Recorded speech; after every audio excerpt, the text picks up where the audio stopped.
Hey beautiful people, I hope you guys are doing amazing. So welcome back to another video. In this video we're going to discuss sensitivity, okay?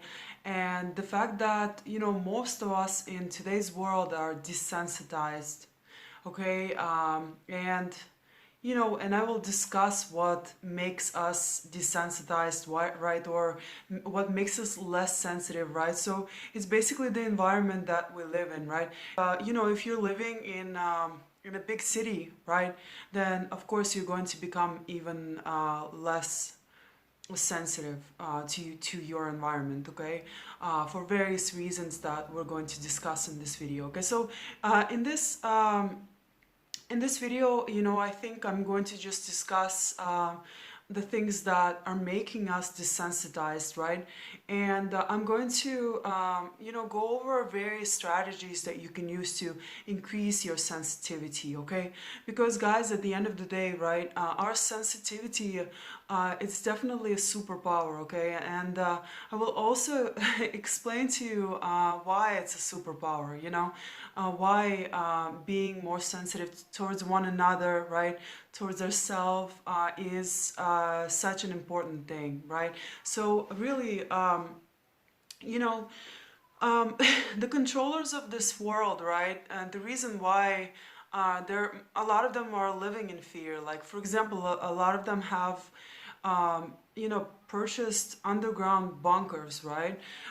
They're and they're going to basically at some point they're going to hide there, right? And basically it goes to show that these people, they're living in fear, so okay, there might be something that is coming, right? A certain event that's planned that we're not aware of, right? And they are. So maybe they have inside information, right? Because obviously they planned it all, right? So, a lot of them are supposedly building underground bunkers, right? But at the end of the day, you know, uh, a lot of them are living in fear, and they're going to be afraid for the rest of their lives, and they're going to do things like this, right? They're going to, when a person is living in fear, they think that every individual is after them, right? That every individual is a threat, right? And they live by the motto of, it's a dog eat dog world out there, right? When really it's not. It doesn't have to be, right? I think for the most part, your average people, they're going to want to, cooperate, right? They're going to want to be kind to one another, right? So they're really, they're driven by something that is inherently good in them, right? And so they're going to ultimately want to do the right thing, right? So unless the individual is really basically soulless and broken beyond repair, right? And maybe they're even possessed because of it, right? Then your average person will want to do the right thing, right? Our controllers of the world, they will forever live in fear, right? Because that's what controls them. They're living in their egos, right? So fear is driving them, okay? They're afraid of other people, right? And hence the bunkers. They're afraid of even each other, And they're afraid of the fact that they don't have that inner guidance that most of us have, or at least some of us, right? The controls of this world are so disconnected from their emotions, right? They're so disconnected from their intuition.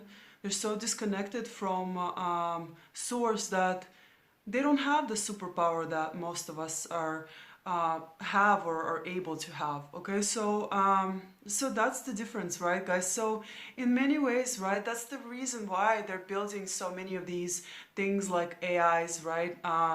And Neuralink, right? That's like the chip that's going to be implanted in, someone's brain, right? uh, in order to be able to read someone else's thoughts, right? Um, and so they're working on all of this technology because they're not like everyone else. They're not like um, they're not like us. They're not like empaths. They're nothing like empaths. They're the opposite of empaths. Empaths are really, really powerful because they have the sensitivities, because they haven't lost that sensitivity, right? And they're still very much able to tune in into their environment. So guys, empaths are extremely powerful, right? Or empaths are very highly sensitive people, right? And the fact that they're able to be this sensitive, the fact that they're able to tune in into the environment around them, into the people around them, right? And actually kind of read their environment, right? That makes them very into very powerful individuals, okay guys. And like I said, the controllers of our world, they do not have this gift, okay. They're very much disconnected from themselves, from source, and so they're living in fear, right? They're constantly living in this fight or flight mode. They think that everyone is out to get them, right? But in reality, that's just a completely distorted perception of this world, right? And of what it could be also, okay. So in many ways, guys, they're dumping their own perception of reality onto us, okay, just like a narcissist does, right? The controllers of this world, they're using the public, right, as the dumping ground, basically as the garbage can, and they're dumping all of their garbage onto us, right? Because of all of the things that are dumped onto us, basically, it seems like we're getting infected with you know the stuff that isn't even ours, okay. So anyway, so that's the reason, the fact that like I said, the technology that's created, right, the AI, artificial intelligence, right, and all of the things that are being created right now, they're driven by fear, right. They're driven by it's tools that are meant to put those that are in power, and make no mistake about it, guys. These tools are not for us, okay. They're for them. Okay. And these tools, they're going to they're created in order to um, you know give the controllers back some of that illusionary power that they think that they have, okay. um, they're meant to put them more in control, okay. So as they're losing their grip on a lot of people that are waking up, right, they're going to go into um, they're going to become even more fearful. They're going to start controlling everyone even more. They're going to try to tighten their grip. I remember trying to like escape as I was when I was in a relationship with a narcissist, right? Um, Before unconsciously he picked up on the fact that I was gonna leave him. And so he went into panic mode, right? He started getting even more controlling. I remember like I just wanted to go out for a drive, right? And I remember him asking me, "Where are you going?" Um, and I would just tell him like I'm just going for a drive. And he's like, "I want to come with you." And I was like, "Oh man, like really?" I was thinking to myself, I want some peace. I love driving, and it puts me in this state of flow, right? It relaxes me. And I was really going to go for a drive, right? But he just got really, really desperate and controlling, and I remember him, he tagged along basically, right? And I let him. I probably shouldn't have, right? Anyways, but I remember just him, like, I remember us sitting in our car, and it was like, I think one of our last car rides. And I just remember just being kind of really annoyed because he was there. I didn't want him there, you know. And anyway, so like I said, right, the controllers of the world, they're going to get really, really controlling because not only do they unconsciously pick up on the fact that they're losing their grip, but they can also see a lot of signs of it, right? I mean, guys, all the stuff that we're putting out onto social media, right, all the comments and everything, um, they can tell that people are fed up, right? So guys, we're way more powerful than we realize, okay? Especially if we're in touch with our emotions, especially when we haven't lost that sensitivity, okay? And guys, don't worry because if you did become somewhat desensitized, right? You can get this sensitivity back, okay? All it takes is just a little bit of work and a little bit of training, right? And I don't know, sometimes even moving into another environment, you know, or just stepping away from certain, places, people, and so on, situations, right? So, anyways, and I will discuss all the things that are making us less sensitive right now, right? But before I go into that, right, I just want to give you one example, right, of how psychopaths or narcs, right? I still to this day I don't know who my mom was, right? I think she was she was close to a psychopath, probably an undiagnosed psychopath, obviously, right? But because some of the things that she did do were really scary, basically. So I would say that, yeah, psychopath is a little bit more like it, but I think narcissism and psychopathy, they're very similar, right, to one another. And the same force is basically driving them, you know. And we will also discuss the story of my mom and what actually even happened to her while I was living at home. So, and it is pretty scary. So stay tuned for that video. I think I will definitely make a video on that. Anyway, so, oh, by the way, that experience also kind of opened me up to, my spiritual awakening and the fact that there's a lot more to life and there's a lot more to what meets the eye, right? There's a lot more to just this physical existence, right? That most of us feel like, um, you know, that most of us think that there is, right? So anyways, so guys, once again, right, I think I will make, because I don't want to make this video too long, I think I will make another video, like a part 2, on why your sensitivity is a superpower, okay, guys? First of all, right, if you just take an AI, right, artificial intelligence, all they have is rationality, right? They can think, right? And of course they can, from what I know, right, AI, they can learn things, right? And then that knowledge gets stored in the cloud, and then another AI learns from that knowledge that's stored, right? So they kind of like learn different things and then they share. It's kind of like people, right? Individuals, actually, right? We learn from one another, right? So that's what artificial intelligence does too. They learn from one another, and they get smarter as a result, right? So supposedly AI is becoming smarter and smarter, right? But guys, they will always, no matter how smart they will get, they will always have a disability.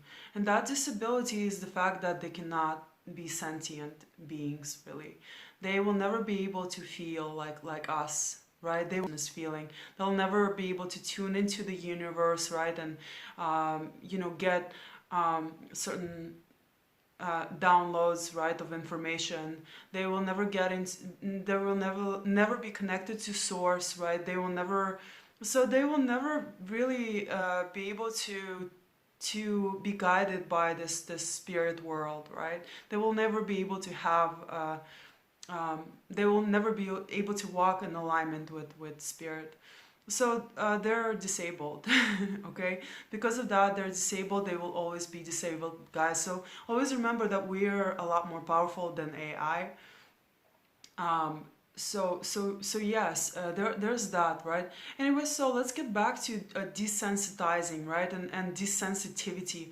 and why, and what are some of the things that make us desensitized, right? So, of course, before you can address the problem, right? You have to know what the problem is, right? So just keep all of those things in mind, guys, and try to eliminate them, with time. Maybe not all right away, right? But try to get rid of some of them, maybe one at a time, right? Like one baby step at a time. So do this slowly. You don't have to get rid of everything right away. That's probably impossible anyways, right? So anyways, the first one, guys, is the caffeine, okay? So there are vending machines on every corner, guys, and I believe, first of all, caffeine, right, is a drug, guys. This is like one of my vices, guys, right? Probably the only one. And really, I hate this vice. I really do, with a passion, and because, I don't know, I really do enjoy drinking tea, right?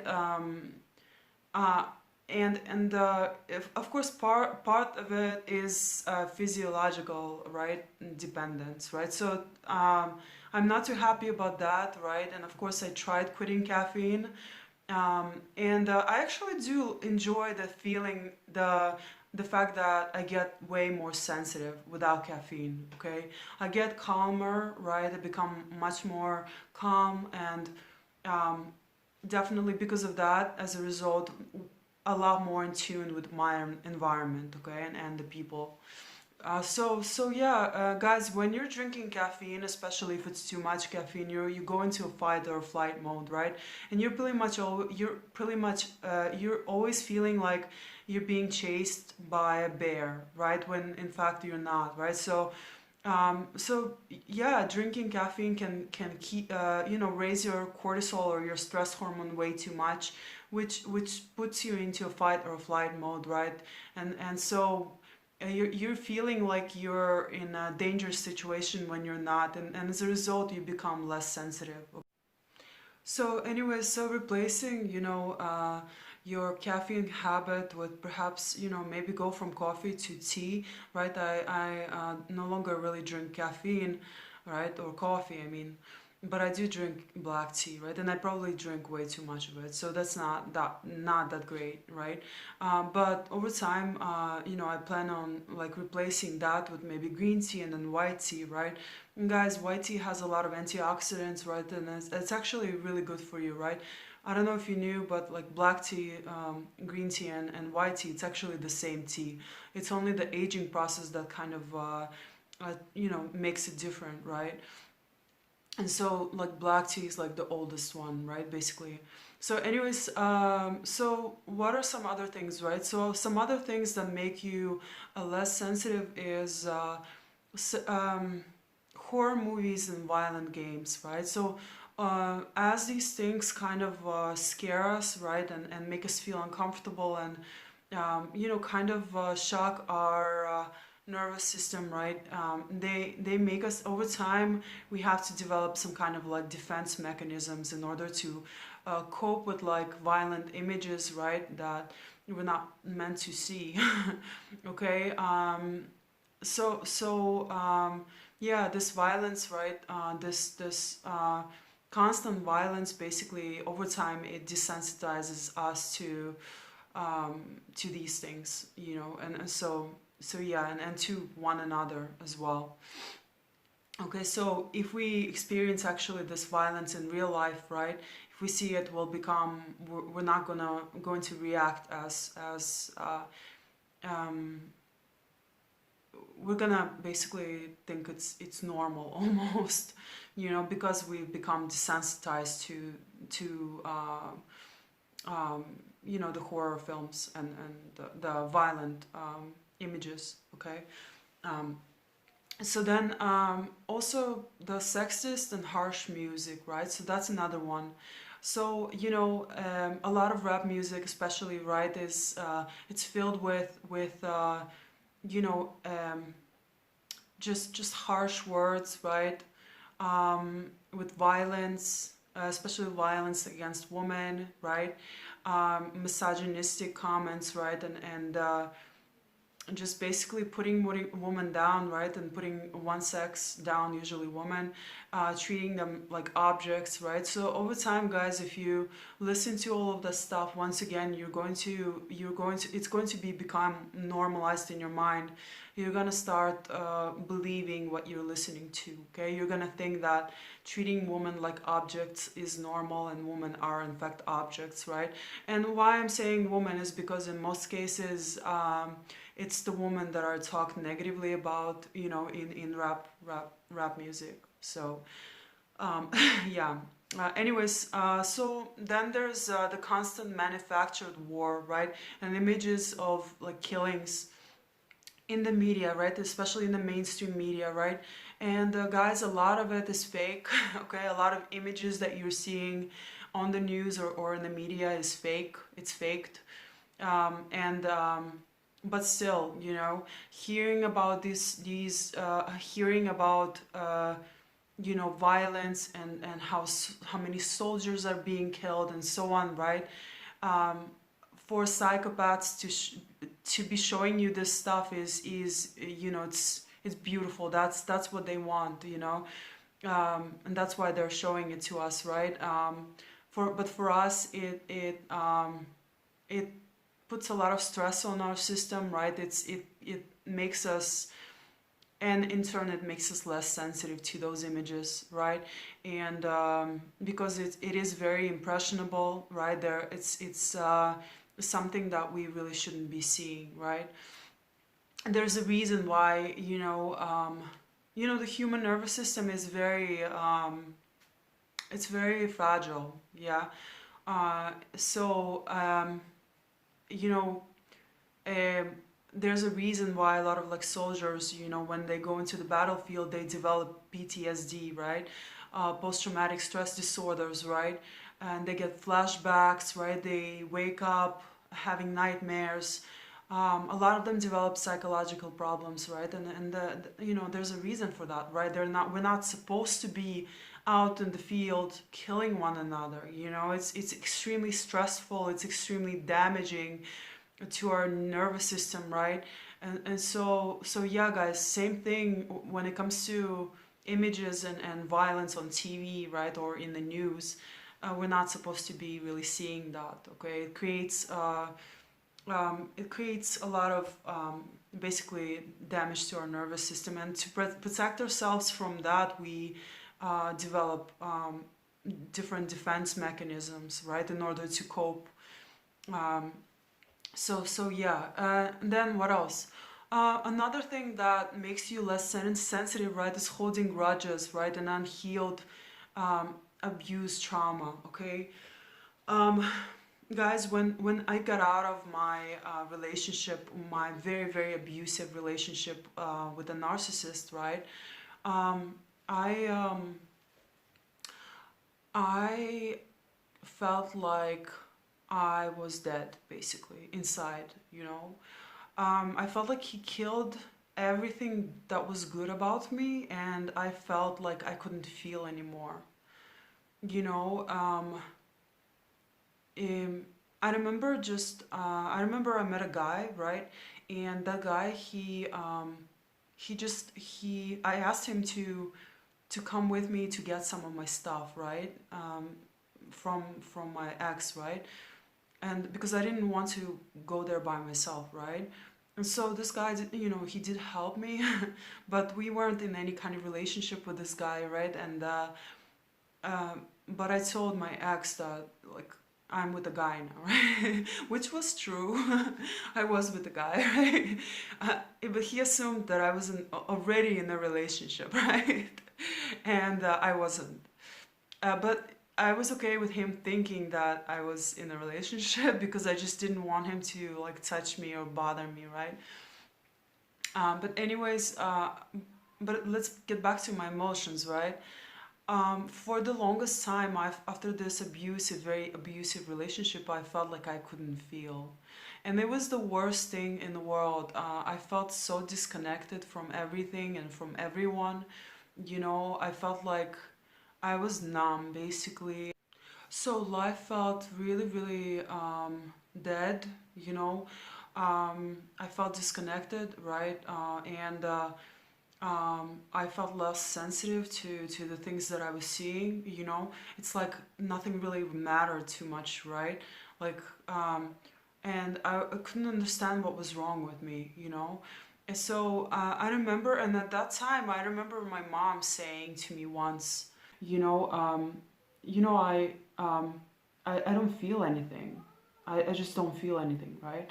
And and at the time, hearing this was really strange to me, right? Because I was myself, I was a very sensitive person, right?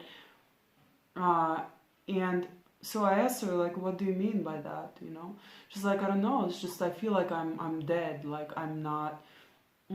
My feelings don't really exist, right? So that's what it means to be disconnected from your emotions, from source, from everything that's around you, right? You do in fact become almost like dead, right? And it's kind of like what happens to a narcissist, right? Is their trauma, right, leads to this huge um, damage, right? Which sometimes I believe is just it's irreparable, right? So you can't repair it, and so.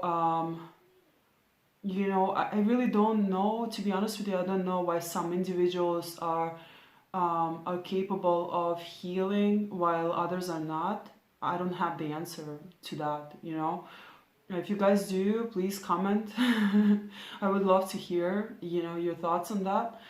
But so yeah, guys. So I thought that, you know, maybe I would never heal, right? But eventually I did heal again, and I was able to feel, and I became even more sensitive, you know. And you know, some indications that you're not sensitive is like the inability to cry, for example, you know.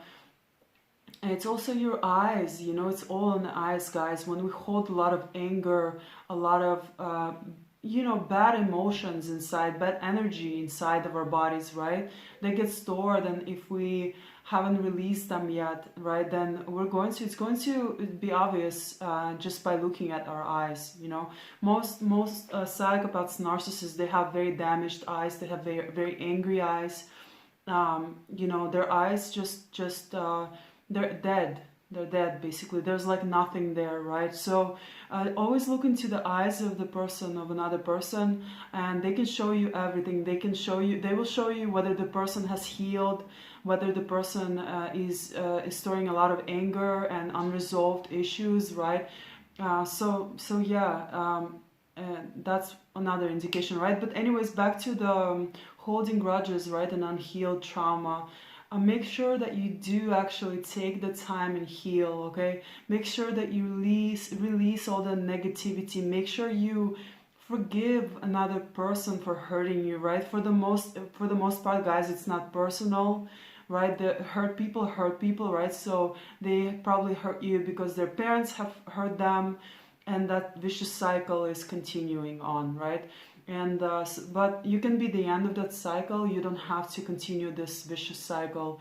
So let go of your pain, let go of the, try to understand another individual, you know, and let go of your anger, let go of holding any grudges, because that's exactly what's keeping you from healing your own trauma and becoming more sensitive again. Okay.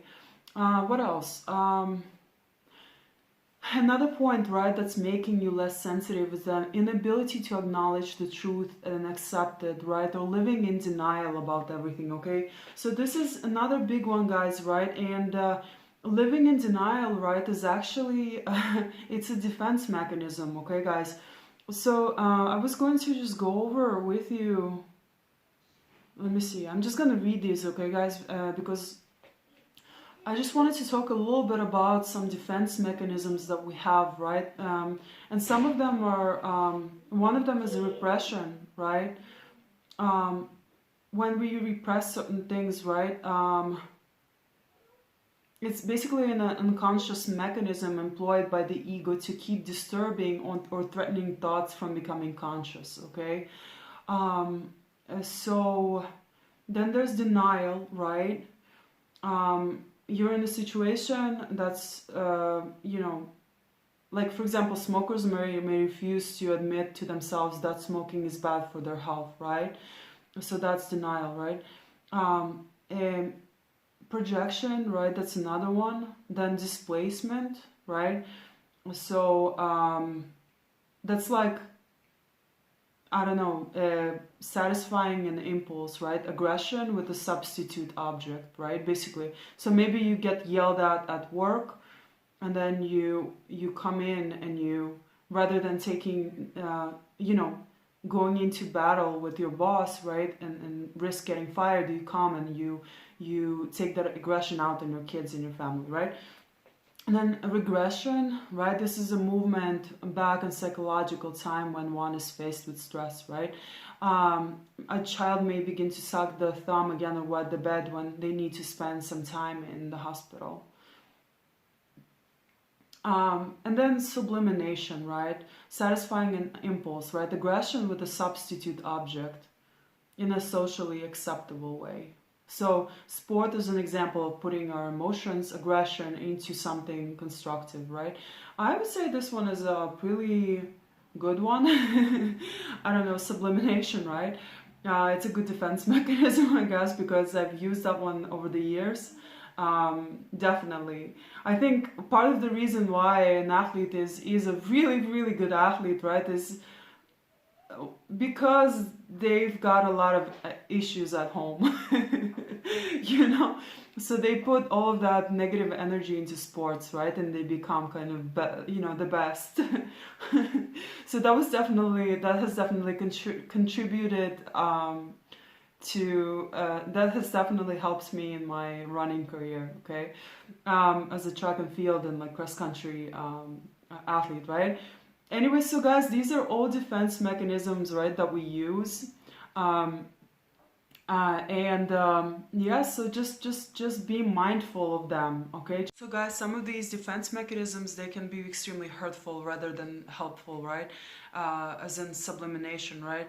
But like for example, if you take denial, right? If you're denying the situation that you're in, for example, if you're in an abusive relationship and you keep on telling yourself that he really loves you and he's just doing it because he's angry or because you deserve it, right? That's one of the ways that you're really hurting yourself, right? So you're much better off like acknowledging, right, that you're much better off acknowledging the fact that you're in a bad situation and that he doesn't really love you because he, like, maybe, I don't know, he's calling you names, right, and he's hurting you physically, right?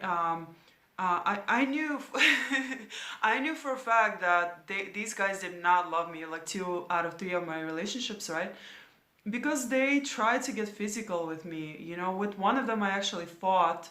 I remember he was trying to like rip my dresses, right? He hated to see me dressed like sexy and nice, and he was like, "Why are you wearing all these dresses?" Right?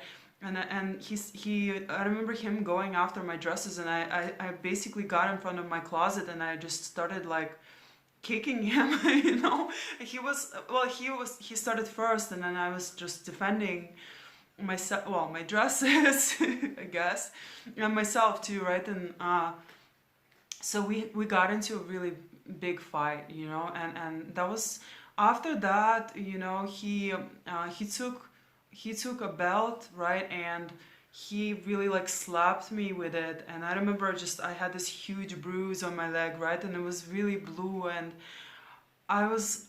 I got so hurt, and I just started crying, right, and I was shocked. After that, I dumped his booty. I knew it was just the end. I knew it was the end. It was the last straw that broke our relationship, right? Anyways, and in the second one too, I remember being in the car and we were driving and he hit me also. And it was not a hard hit. It was like, it was an okay hit for now, right? But still, I was like, that's it. That is the end, okay? That's the end. Emotional abuse, guys, always turns physical. Just remember that, right, with time, and it gets worse too. I wasn't interested in being with someone that hurt me physically. That's not love, right? That's the opposite of love. I knew there was no love there when something like this happened. So yeah, anyways, don't deny these things, okay, guys. If they happen to you, then leave. Okay, leave. Same with the job, same with I don't know, maybe you bought a place that you can't afford, right? And you're just, I don't know, trying to show off to your friends. Maybe you're trying to please other people. Maybe you're trying to look a certain way, come off to a certain way, right? To other people. And maybe you want to be seen as a wealthy individual, right? And you're in denial that you're in debt because of it. You're in denial because you're trapped in a job that you hate because of the fact that you're trying to maintain that house, right? You need to pay for it, right? So you've got a ton of bills that you're buried in, basically, right? Because you want to keep up a certain image of yourself. Well, if that is the case, guys, then it is time to acknowledge that, right? It's time to acknowledge the fact that your pretense, right? Your reality is not looking pretty. You're not happy at work. You're not happy with in the job that you're in, and you're stuck there, right? And you're stuck there because of your own ego, because you wanted to come off a certain way to other people who don't even care about you, right? I've been in this situation too, guys, so that's why like I'm speaking from experience. And it's great to have experience, right? Because you can actually understand other people too, right? So yeah, guys, if you're living in denial about any of your situations, right? Maybe you're with a person that doesn't care about you, right? Maybe they're just sleeping with you. Maybe they're just interested in sex, right? Then and maybe you keep on telling yourself, well, this maybe there's going to be a relationship, soon or someday, right? Maybe this person will finally love me, right, and see me for who I am, right, and so on. But no, just in most cases, guys, that's never going to happen. If you're in a situationship, right, reassess it, be honest with yourself, and do whatever that needs to be done in order to for you to get out of that, okay? If it's making you unhappy, if it's blocking you from being more sensitive, more emotional, more you, okay, as a human being, okay? So what else? And then there's the working like a robot, right, without acknowledging your feelings, right? Be it overwork, hatred of your job, right, or feeling like you're stuck, okay? So guys, this is a quick road to depression. So acknowledging the truth, right? Acknowledging the fact that you are stuck somewhere, mentally stuck, right? Maybe you've got too many bills, right? So you're stuck at a job. Maybe you need to support your family, right? So guys, where there's a will, there's a way, okay? I've managed to get unstuck from a situation like this that I've been stuck on for many years, right? And I managed to get out. I just, basically, in truth, I just walked out, right? I walked out, or took a leap of faith that everything will work out, right? And everything did work out. Okay, guys, human beings are extremely adaptable, right? Also, we've got the spiritual team behind us. We've got the spiritual realm that we don't see, right? And even if we don't believe in it, I don't think it really matters too much. Most of us do have guardian angels. We've got God on our side, right? And if you're a decent human being, I think you will always get help. Someone will always come into your life that's going to help you in your time of need. Okay, so you just have to believe in that. You've got to have faith. Okay. So the unknown scares us, right? Most of us are afraid of the unknown, right? We want everything to be predictable, right? We want to we want to know, right? Basically. But guys, circumstances always change. One thing can happen that can, wreak havoc on our lives, right? Or one good thing can happen that will shock us and that will be unexpected, and it will actually positively change our life, right? So you never know what will happen, right? So don't be afraid to like dive into the unknown, okay? Because you will always be taken care of, especially if you have faith, right? Having faith is ultimately believing in yourself and really, believing in God, believing that God has got, our source has got your back, So yeah, guys, there were many instances in my life where I just dived into the unknown, and I was always okay. You know, I'm here, right? I'm speaking to you. I'm able to share my experiences. So, anyways, so another thing, right, as being drained emotionally, right, and forgetting to replenish yourself emotionally, right. So guys, there isn't just a physical tiredness, right. I mean, those of you with kids know this perfectly well, right. There's also emotional tiredness, you know, where you've been doing the things that you don't particularly like to do for way too long, and you forget to do the things that you like to do, right? Or maybe you don't have the time to do them, right? But I believe we always have the time. We can always find the time to do the things that we like to do, right? And these things, you know, that can replenish our bank account, right? Our kind of emotional bank. They can be things like taking a bath, right? Reading a book that you like, you know, playing a game that you're also interested in, like building with Legos, maybe with your kids, right, or something, or playing with a puzzle, building a puzzle together, or whatever that you find enjoyment in, right. So whatever, so you know, it can even be something as like sitting on your balcony and looking at the mountains while sipping like herbal tea or something, right, or eating a piece of chocolate or something, right. But of course, I'm not going to recommend caffeine. A small piece of chocolate. Okay. I love chocolate, by the way. Anyways, so yeah, you know, guys, make sure that you don't forget to replenish your emotional bank account. Otherwise, you'll be physically, I mean, emotionally exhausted, and this will make you a lot less sensitive, okay? Another thing, right, is basically, you know, um, forgive the people that hurt you, right, and discriminated against you at a certain point in time. You know, once again, you know, hurt people, right, and we're all at our own consciousness level, right, and you know, these people that have hurt you in the past, they might um, become smarter and wiser and more compassionate with time, right? As they gain experiences and so on. They might not, of course, too, right? It depends on the individual.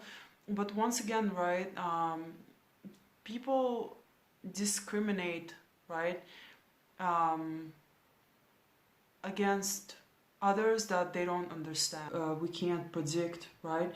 And so, you know, realize that most people are very similar, okay? Um, there's like I think 1% of our DNA is different, right? And so, and the majority of it, I think 98% or 99%, don't quote me on that, is in human beings' DNA is the same, right? While another 2%, right, which most of us are focused on, right? The difference is that's different, okay. And so, you know, instead of focusing on the differences in people, right, focus on similarities. You know, even if you're from another culture, just take a look at how much we've all got in common. You know, most of us, I don't know, want to be respected, right? Most of us want to be loved. I don't know, so I think, you know, most of us want to have a purpose in life, right? um, we want to make a difference somehow, right? And we want to, I don't know, travel and do cool things, have good experiences in life, right?